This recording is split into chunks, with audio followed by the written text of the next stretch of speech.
This is Season 2, Episode 4 of Mastering the RPG, an RPG podcast all about upping your game. Doesn't matter if you're a game master or player, you'll find advice, ideas, and some strong opinions. Our episode tonight, players become a GM, or the student has become the master.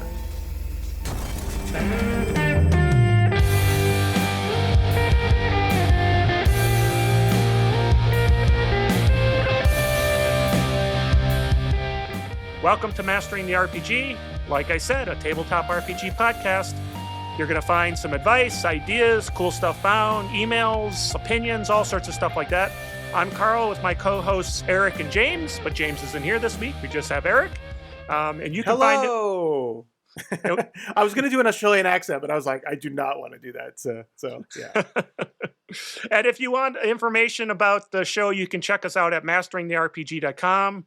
And you can send us email, feedback, or questions. Have us adjudicate something at Gamemaster at masteringtherpg.com. And that's all for that. Yes, I'm here only with Eric tonight. Yes. But we have some excitement. It'll be exciting. And we have, for everybody, some cool stuff that we'll talk about. Eric, what you been up to? Trying some new games out, some new systems out. My local Barnes & Noble store is not going out of business, but closing down. So they had like insane deals and everything, and I pretty much raided the game section. So I picked up a lot of Pathfinder books. I picked up some other books like in the Age system, the Expanse and Fantasy Age. And some other like random bits. So yeah, I got a bunch of dice. So that was fun. That was my big boon. So I'm just, I always like new systems and seeing what they bring. Well, that's pretty cool. Yeah. I was just happy that we were able to get a session in on the game this week. We had kind of missed here and there for a couple of weeks. And so it was good to get everybody together and go through and discover more about the planet you guys were on. The secrets of the universe as you discover them. So. That's right. It's a crazy mystery. I have no idea what's going on. Yeah, and believe me, it's not lost. I know what's going on. So this isn't like we're just making it up as we go along. So yeah. All right. So hey, tonight we have a cool stuff found. We have cool stuff found. Do you copy? Cool stuff found. Over. It's something that Eric was going to talk about. What did you find? What do you want to tell us all about? Yeah, so this week this is another journey into Board Game Corner, where I talk about some type of board game that's somewhat connected to tabletop games. I mean, the last couple ones I've talked about definitely have why I brought them to the table. They have a lot of role-playing potential, and that you can kind of foster role-playing and that kind of creativity and stretch yourself in that way.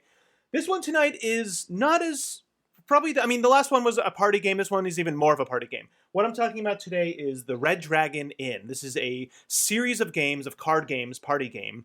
Very fast-paced. It can accommodate a lot of people. I mean, I think generally it works best with 4, but you can play up to, the most I played was 6, but I think you could probably play more. But yeah, so what is Red Dragon Inn? Well, it's a party game where 4 adventurers, at least 2 adventurers, but all, they've done their questing, they've done their monster killing, they've gone back to the tavern, and then what do they do when they're at the tavern, right? So it's a competition where they're all around drinking, trying to drink each other out of the table, under the table, basically. So that's kind of the theme of the game, where they're all kind of fantasy archetypes or classes, and it really ranges. There's a ton of characters that you can actually get for it, but when you buy one of them, so they come in like 1 to 8, like Red Dragon Inn 1, Red Dragon Inn 2. When you buy one, you get kind of like all the components, and you get 4 character decks. And then you can buy more of them and use those character decks, and there's also like individual character decks. And the character decks are very thematic. They range from, like Gurky the Sneak, Zot the Wizard, to Wizguile the Tinkerer, or First Mate Remy, or Joran the Trickster. So it's all these different type of character archetypes. But what is the game? So the game is pretty much card-based, and everybody has like a player mat with a 0 to 20 in kind of a circle, and you have little tokens, and one of the tokens represents your fortitude, and one represents your alcohol content. and you track those down. Everybody gets 10 gold, and everybody starts with like their character deck. There's also a drink deck. And so basically the game is you're trying to eliminate everybody else and be the last one standing by either getting everybody else so drunk they pass out, or they lose all their money and have to like leave basically because they ran out of money. So when basically, so I talked about fortitude and alcohol. You're trying to get, whenever the alcohol starts at 0 and fortitude starts at 20, and as you like lose fortitude or gain alcohol, if those ever meet, then you're out of the game. You've gone unconscious. Like I said, you start with 10 gold. So the game just goes around player to player. You have a deck of cards, up to 7 cards from your deck that you choose. And on your turn, you can discard and draw new ones. Then you play an action card. Then you buy drinks, where you just pull a drink from the deck and you place it on somebody else's mat. And then you yourself drink. You take any drink cards that you have and look at them. And these drink cards are super thematic, like Dragon Breath Ale. I'm going to show Carl what it looks like, if I can get that. Dragon Breath Ale, or there's a drinking contest, or wine, or Dwarven Firewater. So it's all these like thematic drinks, or different kind of like mechanics that can happen. And you pretty much go around like that. And as you play action cards, you can force, getting somebody's fortitude off, or causing them to drink more, or healing yourself, stuff like there's all these like character abilities. I think I missed, how do you spend your gold? So then going back to gold, so there's 2 ways you can lose gold. Either one of the action cards is you can start a round of gambling. And there's a bunch of cards that have to do with gambling, like, there's cheat cards, there's like where you cards that you control the round of gambling with like different effects. So gambling's a big way where people are like putting more money forcibly, actually, anteing into the pot, and whoever wins that gets the whole amount of gold. And then when the drink deck runs out, everybody has to pay gold to the tavern to basically redo the drink deck. So people are getting money through gambling, but they're also losing money as the drink deck goes through. And there's some other cards that make you lose gold. I'm not going to, obviously go through everything. There's also cards that you can use as like a reaction, and there's also cards that you can play at any time. So there's a whole bunch of different cards, but generally this is a very fast game that's super fun and thematic. And why I like it, and especially how I think it's tied to tabletop games, is that for one, I played this game, like, it's a really good game to play when, if like you're getting a group together, like in real life, and you're waiting for people. This is a pretty good game. Like, once you know how to play this game, it goes really quickly. I mean, you can play this game even within like 15-20 minutes. So it can go pretty quickly. And so it's a good game to like kind of get into the theme of things and, play while you're waiting for people, or, you take a break from like a long session to play. This is really fun. The other way that you can actually play this, which I've done before, which was really, really fun, is because there's so many characters. Like, I have Red Dragon in 2, but I've had people who have had, other editions, so they have other characters, or they buy the single character decks. You can kind of like take a character deck that matches your in-game character. So if you're playing like an illusionist wizard, there's like an illusionist type character. And then as kind of like an in-game thing, like you guys are at the tavern, it's actually fun to bring this out and play it like your in-game characters. So you can actually integrate this. It's almost like a weird mini game into your normal tabletop sessions. It's just a really fun change of pace. Also, you can totally role play these characters out. I mean, they all have pretty strong themes, so it is fun to kind of like bandy about with their stuff. So kind of definitely a great game while you're waiting for the group to get together. You got 30 minutes. Everybody's having a good time around it. Now, can you turn that into a drinking game? Can you turn that into a drinking game? Yeah, you can actually play it as an actual drinking game. Yeah, I was going to say, you can absolutely play it. It's actually a very common thing where you pull a drink, you got a drink too. So if you want to go that route, it's totally acceptable. But yeah, it's just a really, really fun, super thematic, fantasy-themed party game about drinking and gambling and, paying money to the tavern, the tavern waitress and everything. So, yeah. That sounds like a lot of fun. We don't get together in person, so unfortunately can't have a chance to play that one. That's disappointing. I think we could try it in tabletop. I think there's a tabletop simulator. I mean, there's kind of a tabletop simulator for everything, so that could be an option.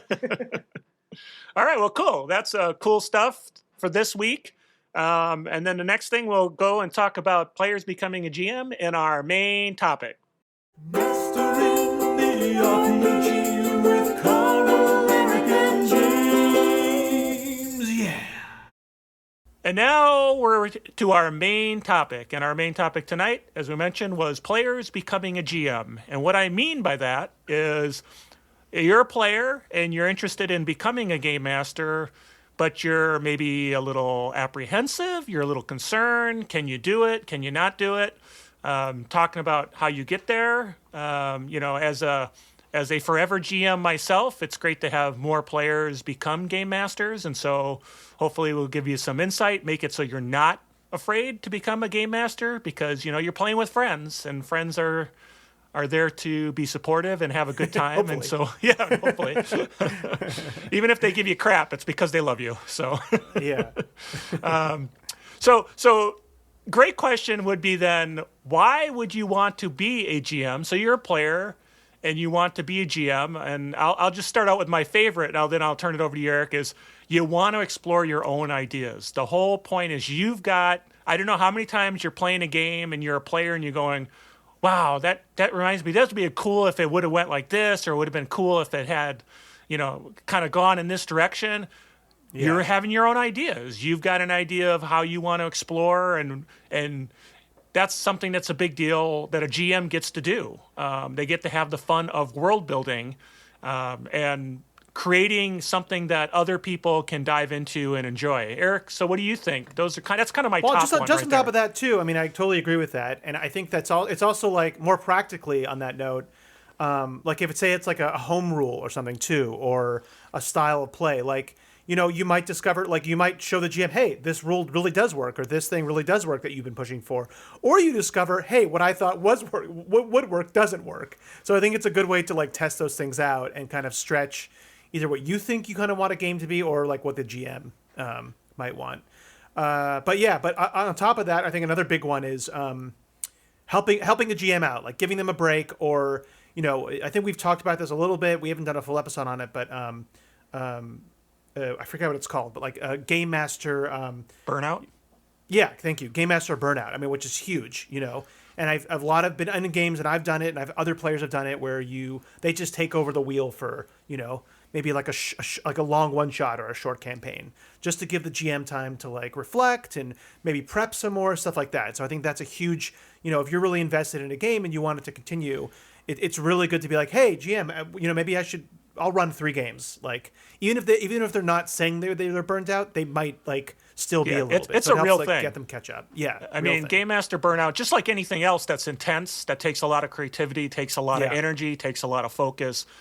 Very easy to burn out from it, and it's a real thing. So that's definitely a huge, giving that gift to your Game Master to run some games for them is great. Yeah, and then with that in mind, right? Maybe there's a game your GM doesn't want to play, doesn't want to learn, but he'd be willing to, or she'd be willing to play in a game if someone else ran it. And so if you've got a new game system and you're excited about it and you'd like to try it out, and it's not the one that your group normally plays, and I think that that's pretty standard, right? People kind of get into their groove, and like I've literally done that like in the last year or like year and a half. Yeah.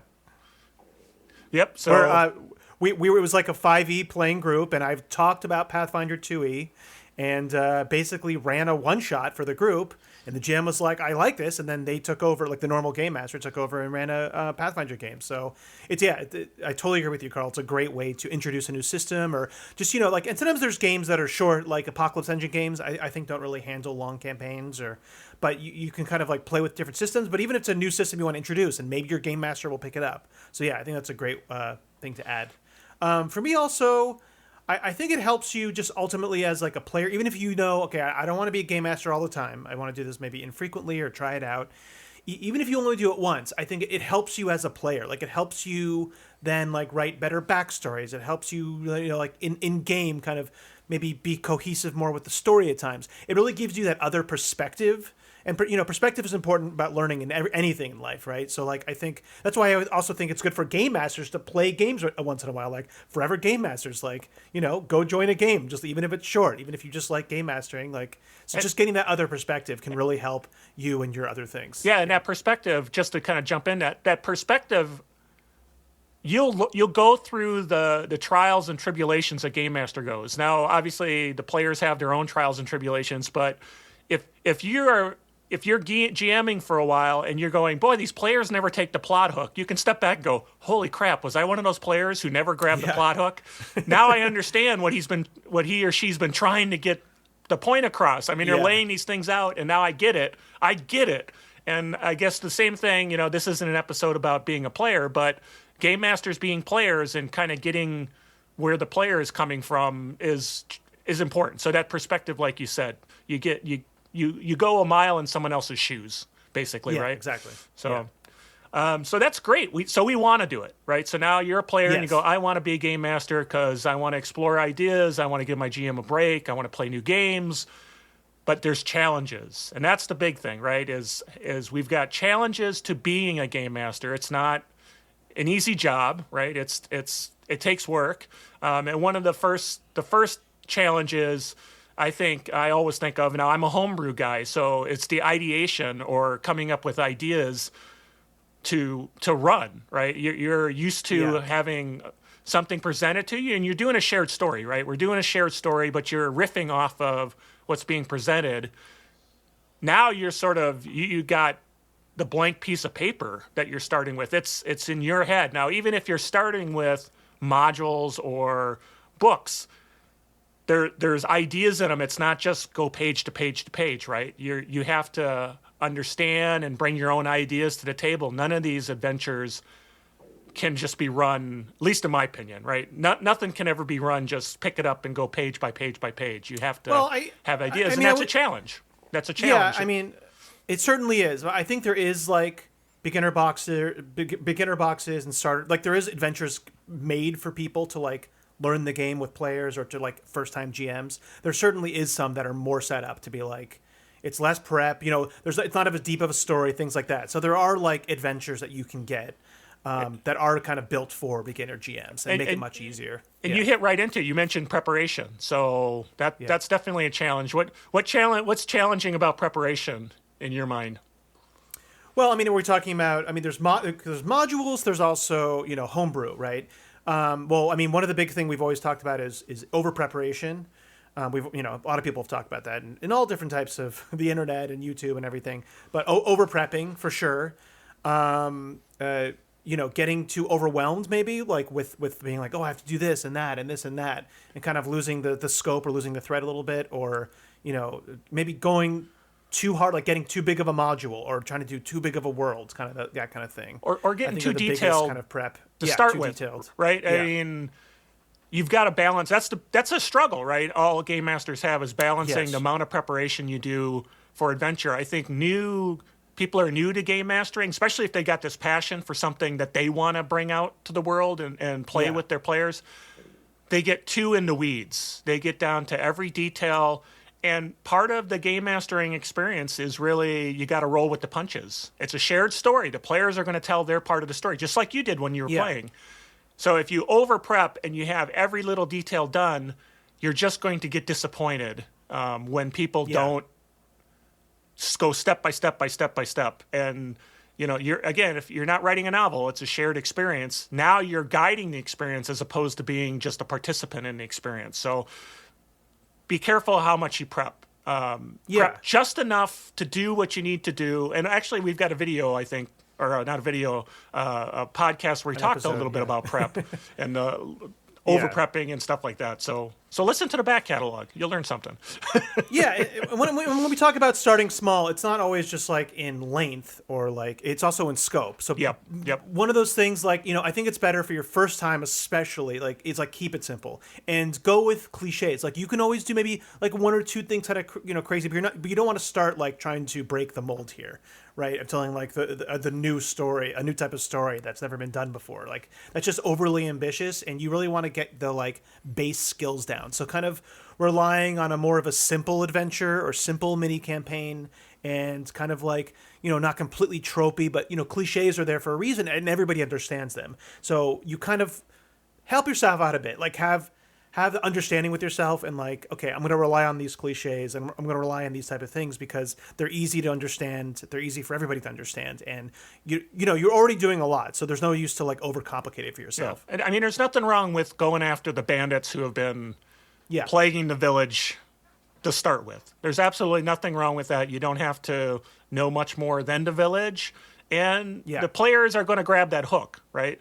There's bad guys. We want to take on the bad guys. So your amount of ideation you have to have, the amount of ideas you got to come up with is a lot less because it kind of writes itself, right? These tropes are around for a reason, and they work. And they work to start off with.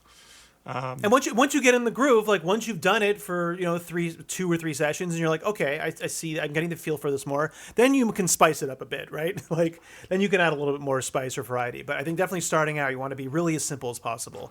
And this also leads me to the next. I don't know if this tips or just in the beginning, you really want to be honest with yourself about. How much time you have to do this. Like maybe you can't do it every week, maybe it'll be better for you to start of just doing it every other week. Like really be honest with yourself and be like, can I sustain, if I'm planning on doing a campaign that's going to last a couple months, like really be like, well, do I have the space to prep and do it? Like, it's always better to start more conservatively, I guess is what I'm saying, and not try to overcommit to things that you can't actually fulfill, because then that will, because then one way if you do overcommit, then you might just lose all your motivation to GM. But if you kind of start more conservatively, then you can get in the groove more. You can figure out this is how long it takes me to, prep a map. This is how long it takes me to prep the story, kind of thing, right? So I think it's always better to start with like giving yourself more time than you think you'll need. Well, and that really is maybe I doubt this is controversial, but it takes more time to be a game master than it does to be a player. So if not controversial. If you had, well, I don't know. You never know. So if this was one of my YouTube videos, I'd say go put something in the comments, but you can't really do that on a podcast. So, but send us email.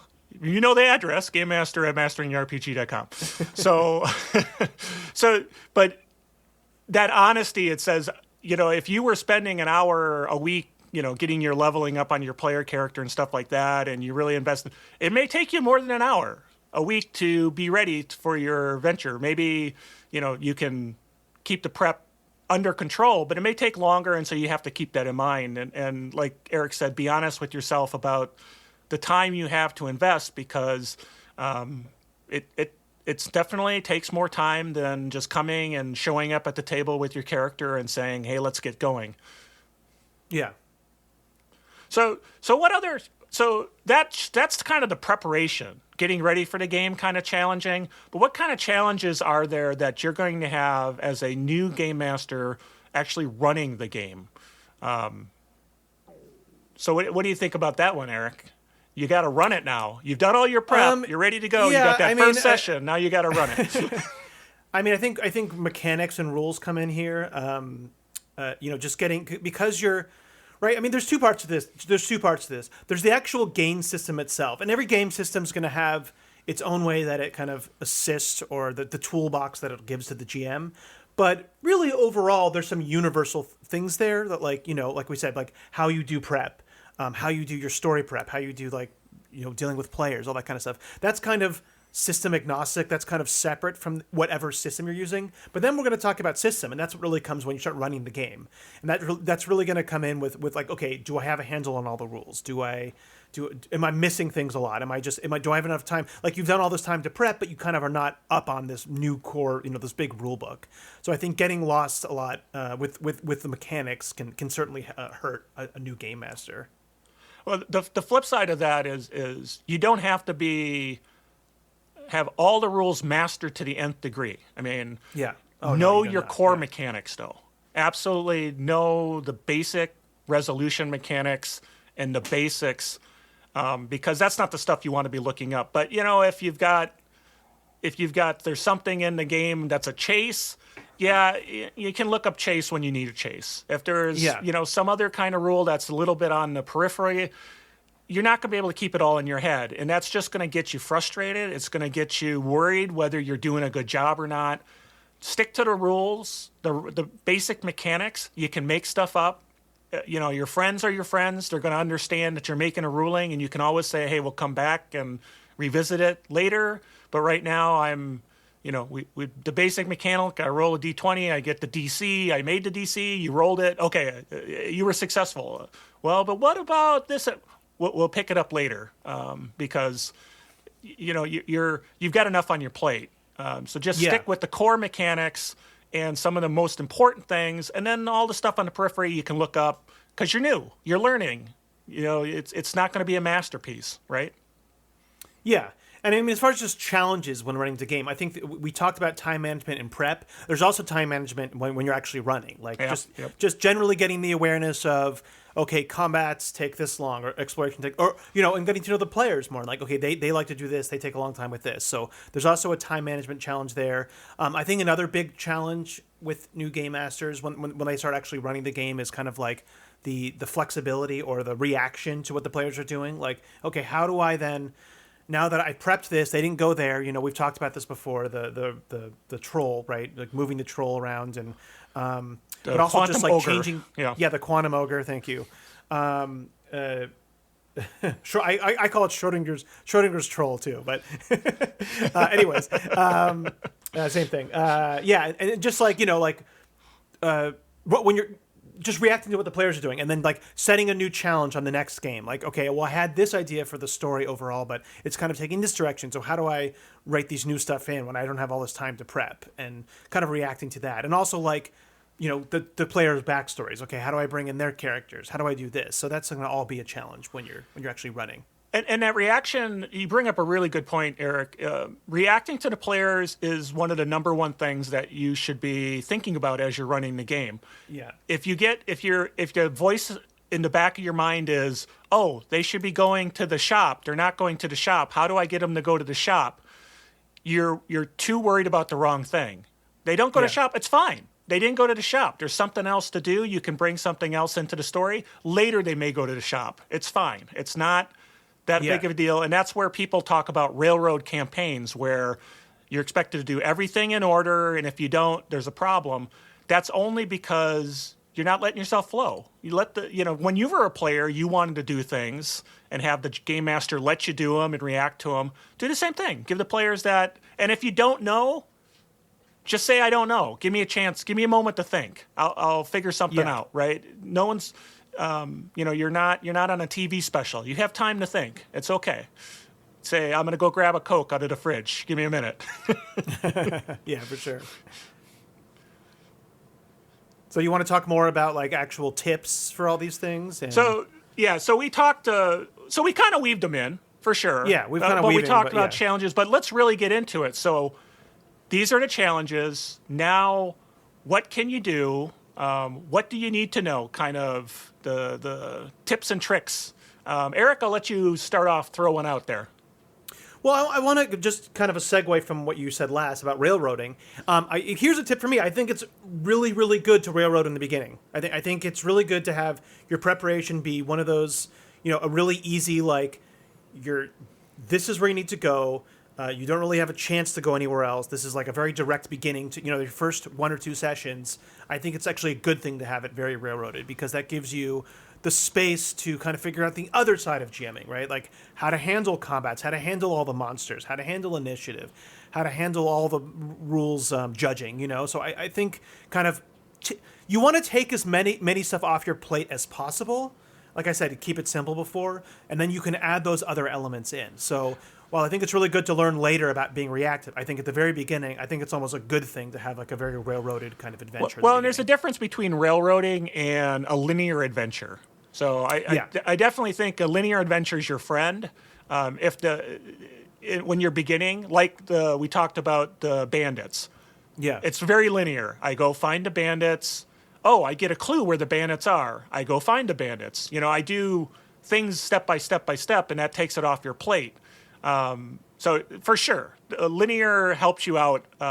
So for sure, yeah, I agree with you. And like something like even more than that, like they could have been, okay, you guys were captured and you managed to, like, you're escaping from this prison, and then you're kind of in like you're escaping down a long valley, like a canyon, like almost like really railroad. Like you're really like they cannot go off course, at least for like the first couple sessions, right? I mean, there's obviously flexibility with how they deal with the challenges, but in of itself, they can't really like you had this one challenge set up. They're going to get to that challenge no matter what. And I think that like there's kind of a people banty about railroading or linear stuff as being really bad, but there's really nothing wrong with it at times, and especially when you're just starting out. So don't be afraid to start with that. Like don't be like, well, I'm not a good GM already because I already did this. It's like, no, you have enough to figure out. You have enough on your plate. Like give yourself a break. Basically, is what I mean. Yeah. And kind of again, too much on your plate. One of the things you can do is take things off your plate. Yes. You've got a whole table of players sitting around. They can help you out. You can let them do the note taking. They can help take notes. They can help keep track of things. Yeah. They can help. It can even help remember the rules. You can make a ruling, and there's probably somebody at your table who loves rules, and they can go look them up while you continue the game, and then you can come back to it. You can actually leverage them in your world building. It's not all on your shoulders too. You can source the table. You do not need to know what the tavern of the, bouncing ball is. Somebody can help you describe that. When you come in, describe what you see. Hey, how about a name for this person? There's a lot of stuff that the players can do to help take that off, so you don't have to think of absolutely everything. And then you got the note taker who can take notes on that. So later you can say, well, who were these people? Obviously, as you get better, you can start taking these notes yourself, and you won't rely as much on the players. But even in Eric's game, the game Eric's in, I still ask the players to say, okay, did you guys know that? Did you take a note on that? What happened the last session? Yeah. And let them kind of drive that conversation. So players, in many cases, can help you along your journey and take things off your plate.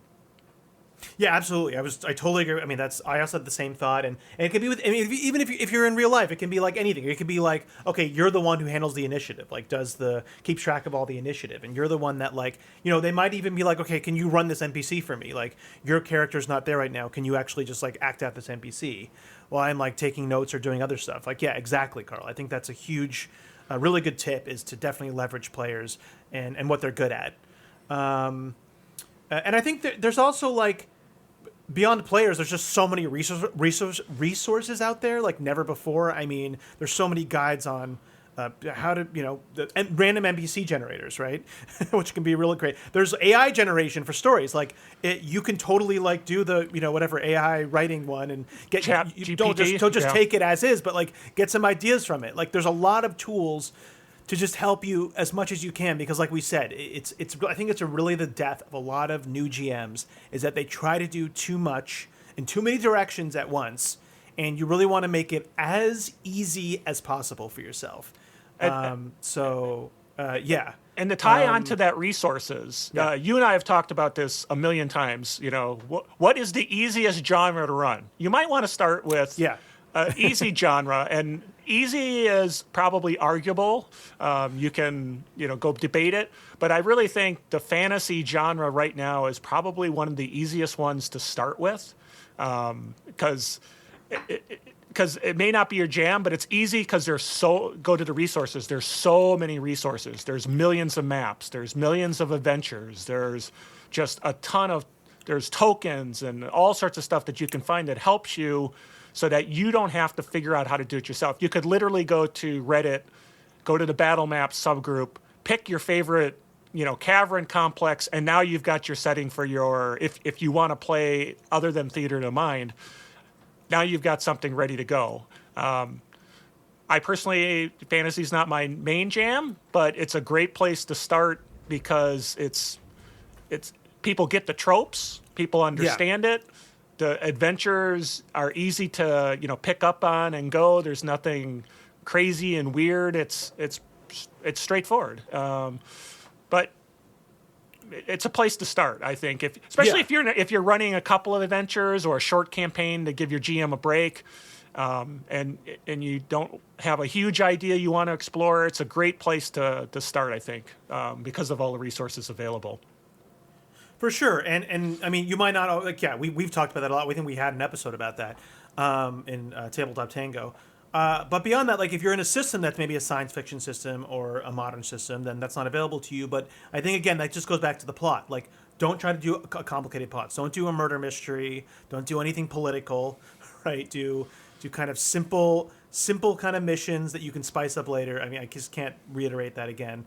And that also goes into your monsters and your combats. I think also you want to start out simple with your combats. And I wouldn't get too worried about encounter balance. I think it's best to start on the weaker side. Like, don't overdo it. I think that's a trap that a lot of GMs can fall into, is they might overdo it, right? Start maybe on a little bit on the weaker side, so you kind of get your feet below you before you don't just TPK the party because you're like, oh, I didn't realize this and this and this like would do this and all these things.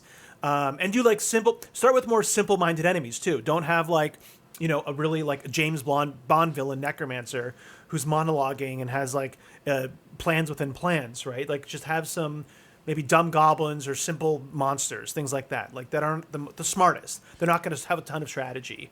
And then later on, you can just get better and better with that. So I think also with your combat designs, you want to start simple, straightforward, and if it is getting too easy, you can always have, we've talked about this before with monster designs or whatever, you can always have like reinforcements basically that we're waiting, like of the same type. So if you're like, okay, I played it too easy, bring in some reinforcements to give them more of that challenge. Yeah, I think it goes back to kind of understanding the rules and not getting too wrapped around the axle that you know everything. Your monsters do not have to be the master tacticians when they first start playing. Your big, one of the big bad monsters stood out in the open, got just completely whaled by the player characters. It's okay. They had fun. Yeah. You don't have to be a master tactician. The monsters using all their abilities to the best of their knowledge to the nth degree, knowing the reactions, knowing this. It's okay, right? I mean, it's the players are going to enjoy beating things up anyway. So you don't have to know it all to start with. And like I said, that goes back to not having to know every nth degree of every rule. Just stick to the core. Same thing with the monsters. Stick to some of the core ones that are simple, easy, but still they can be, you can still use your great ideas. Goblins can be easy, but if you want to, you can throw an interesting trap in there that the goblins set, but it's simple. It's straightforward. It doesn't have to be anything that you designed on, your 3D CAD software to try to make it perfect or whatever, right? So, what else? So any other thoughts? What other kind of quick thoughts that you might have there? We talked a lot about players can help. There's lots of resources. Eric mentioned, it's okay to have a linear adventure in the beginning. Let the players take some of the burden off of you. And then we talked before, make sure your prep time don't go too crazy in prep time, balance it. We talked a little bit about that. So that's a lot that you can do as you're trying to grow and become a great game master. But now, if you're listening to this and you're a player, well, I want to add one more thing. Okay, go ahead. Yeah, it's okay. That'll segue well into the player part. Is and we've talked about this all the time, right? Is Session Zero. Like we almost should change the name of this podcast to Session Zero, which actually that is a good name for a podcast. I'm not gonna lie, but we talk about it so much, and I think it's still very important here. It doesn't have to be like a full Session Zero, but you should always have that Session Zero and be very, open with your players and be like, hey, I want to start. If they're your friends or if you don't know them as well, I want to do this, try this for the first time, and here's the things that I'm worried about, and can you guys help me, like we've talked about? And also, put it on them. Like, be like, can you guys make simpler characters, or don't make super long backstories. I think that's a big thing. It's like I want much off my plate as possible. So I think having open communication and being honest with the players about like not having the most complicated backstories, or maybe you can't use all the different homebrews like classes that are all weird, and I have to go over that. Like be honest with them about those kind of things, or if you have any like if you're apprehensive about anything like that. So conversations are important. Having a conversation with everybody and everybody on the same page, which essentially is the crux of a Session Zero, right? Everybody's on the same page. The social contract is agreed to, and we can go forward. Excellent. So let's talk about players, right? Yeah, so let's talk how the players can help. You're a player. How can you help that new GM out?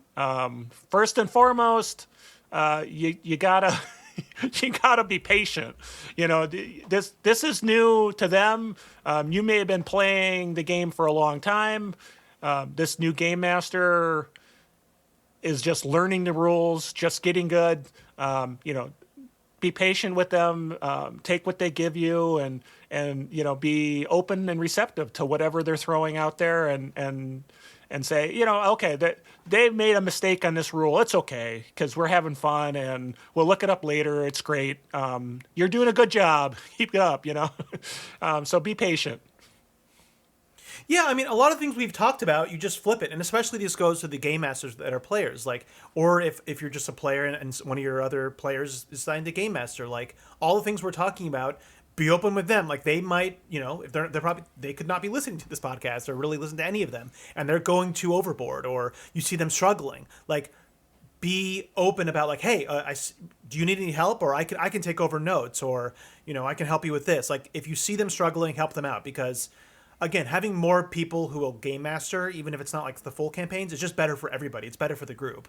And so you don't want to have people being scared away by a bad experience, which I've seen a bunch of times. I really have seen a lot of new game masters get super overwhelmed and they don't want to game master anymore. And so you want to just help them as much as possible. And this goes especially to the game masters that are players, and I've seen this too, is that they almost get okay, the player that is starting the game master, they're always messing up my plans and making these crazy characters. So I'm going to make a crazy character because I'm a game master and I never get to play anything. It's no, don't do that. Maybe wait 3 or 4 sessions before you start getting more eccentric or crazy with your character that's been hidden there all along. But don't this is not your time for revenge, or this is not your time to not as malicious as revenge, but balance the scales or something, right? Yeah, take the plot hooks. Don't say, well, I'm going to be the curmudgeon and not do it. No, take the plot hooks. You want them because I want to teach them a lesson. Yeah. No, it's not the time to teach them a lesson. Let them get their feet under them. Let them build up confidence about game mastering before you start to kind of throw wrenches in their plan. I mean, even if it's not intentional, even if you're well, my character is chaotic neutral, so I do all this crazy stuff. It's maybe just keep that tamped down. Even if your character would do it, keep it tamped down until they can get their legs under them. Yeah. Very cool. So also, you said flipping it around. Know the rules yourself as a player, because the game master has a lot on the plate, and if you're expecting them to know all the rules for you and walk you through everything, that's yet another thing on their plate. Yet another thing they have to deal with. Now, this is true of all game masters. It's great to have the player, as a player, know the rules. You're coming prepared. You've got your character sheet ready to go. You know what you can do on your turn and how the turn mechanics work and the combat mechanics and all the basics. You've got that figured out, so you don't have to expect the game master to teach you. And crazy how many times I play with experienced players and they still don't understand the basics of combat. And it's how long have you been playing? You don't know on your turn you can do these 2 things? It's crazy. How do you play for that long and not know those? So know them for your game master. Yeah. And I've done this, I've seen this happen, even if it's not a new game master, if it's just groups that I've been in that were okay, we're going to try this new game, in a small campaign or something. And then it usually is me and somebody else will really learn the rules along with the game master. We probably know the rules better than the game master, even with an experienced game master, because they're focusing on doing the story. So, just, you want to, as much as you can, take some of that weight off for them and kind of put it on yourself. And that also goes, like I said, we were flipping everything around. So it goes to your character type and your backstory. Go smaller, just make it easier for them, make it more straightforward, make it more obvious what your own little hooks are, and don't just have a super complicated backstory, because that's just something that they're not going to even probably get to or deal with, because they just they have too much other things they're looking at. So just be aware of all those things. Yeah, I think the backstory one is a good one. If you've got an incredibly complicated backstory and you're hoping to explore it with a new game master, they're busy just on the main thread. They may just not be able to understand the nuances of your complicated life that led you to this, and you're really hoping that your mother-in-law will return as a zombie because you knew she got bit. They're not going to get it. They're just trying to keep the story going. So keep the backstory, like you said, tight and short and easy to digest, and not too crazy. All right. So, hey, Eric, you got any other thoughts from the player side of things? I think we've covered everything, and like I said, just flip everything we talked about, and be communicative. Like I said, if they look like they're struggling, it might really save them. And like I said, we need more game masters around. Even if they're not full-time game masters, we need more game masters around because that's the true lifeblood of the hobby. I mean, really. And we've seen that now with the whole D&D debacle. About who are the main customers that we're losing. They were losing the game masters, and that's what caused them to shift. And the game masters are the most important commodity to this gaming industry because there is no AI that can really do this. So the more and more we foster it, the more understanding we have for people, and they might have their own insecurities. Who knows, right? You just got to be really empathetic. I think is the most important thing. Yeah, that's a good way to end it. Empathy, communication. Be good to each other. Therapy hour? What is this? Be good to each other. Eric, how does that make you feel? All right. So, hey, thanks everyone for tuning in, and I hope you got something out of it. Remember to drop by masteringtherepg.com to learn about our projects and all about us. If you want to contact us, email to gamemaster@masteringtherepg.com. That's if you got questions, you got advice, or you're seeking advice, or you want Eric to adjudicate a question or a problem your group is having. Perhaps it's between a new game master and player that something needs to be figured out. I don't know. So again, that's gamemaster@masteringtherepg.com. You can catch us on Twitter too, @masteringtherepg. And we're very happy that you're watching, or I should say listening, and love good reviews, would love some feedback. If you got topics, send them along, and we'd love to cover whatever you need to cover. So again, this is Carl with Eric. Happy gaming. And I'd say goodbye, guys, but James isn't here. He's usually the one who says that. So he's beyond the veil, he's saying goodbye, goodbye, goodbye. All right, and we'll catch you later.